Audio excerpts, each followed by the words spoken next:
कालू कौवा आज तो बहुत ही परेशान और रो रहा था और अपने काले रंग की वजह से उसे बहुत दुख हो रहा था। और करमू चाचा उसकी सारी बातें सुन रहा था। क्या बात है कालू, आज तुम अपने आप को इतना क्यों कोस रहे हो? करमू, मैं हंस बनना चाहता हूँ। मैं बहुत काला हूँ, मुझे अल्लाह ने पता नहीं काला क्यों बनाया है। करमू काका कमे को समझाता है, देखो तुम हंस बनना चाहते हो तो जाकर पहले हंस से पूछो, हंस से पूछ कर आओ तो फिर हंस बनने की कोशिश करना। तो कमा वहां से चला जाता है हंस के पास। कमा हंस के पास आकर पूछता है कि हंस तुम मुझे बताओ, तुम अपनी जिंदगी से कितने खुश हो? क्योंकि मेरा रंग तो काला है, लोग मुझे अच्छा नहीं समझते, मुझे मारकर भगा देते हैं।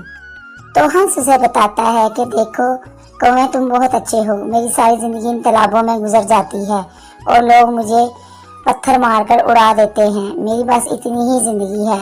तुम काले हो तो बहुत अच्छे और खूबसूरत हो, अल्लाह पाक ने तुम्हें बहुत खूबसूरत बनाया है, तुम जहाँ चाहो चले जाते हो। मैं तो कहीं भी नहीं जा सकता सिवाय तालाबों के और इन दरख्तों के, मेरी जिंदगी यहीं गुजर गई, मैं तो बिल्कुल खुश नहीं।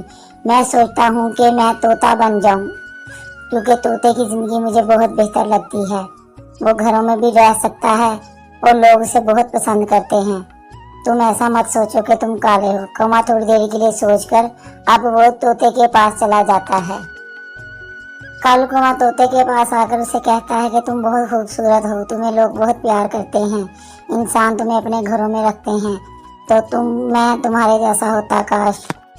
तो तोता कहता है कि भाई तुम ठीक हो, तुम तो हर जगह रह सकते हो, जा सकते हो, लोग मुझे घरों में तो पाल लेते हैं, लेकिन मुझे बहुत परेशानी होती है, मैं अगर बाहर निकलो तो मुझे गिद्ध और चील खा जाते हैं, मैं नहीं बनूंगा कभी भी, मैं तो मोर बनना चाहता हूँ। कौवा तोते की बात सुन के मोर के पास जाता है और मोर को कहता है कि तुम तो बहुत खुश हो गए। अब मोर की कहानी सुनो कि मोर कहता है कि भाई मैं तो कभी भी कुछ नहीं बनना चाहूँगा, मैं अगर खूबसूरत हूँ तो मेरे पाँव काले हैं, लोग मुझे सिर्फ देखते हैं और खुश होते हैं और मैं हमेशा एक ही जगह रहता हूँ, मैं तो तुम्हारे जैसा बनना चाहता हूँ। वहाँ से कौवा ये बात सुनकर वापस आ जाता है और करमू चाचा से कहता है कि मैं तो आज बहुत परेशान हुआ, इतने खूबसूरत परिंदे भी रो रहे हैं कि हम ये होते हम वो होते, तो फिर मुझे रब का शुक्र अदा करना चाहिए कि उसने मुझे जैसा भी बनाया।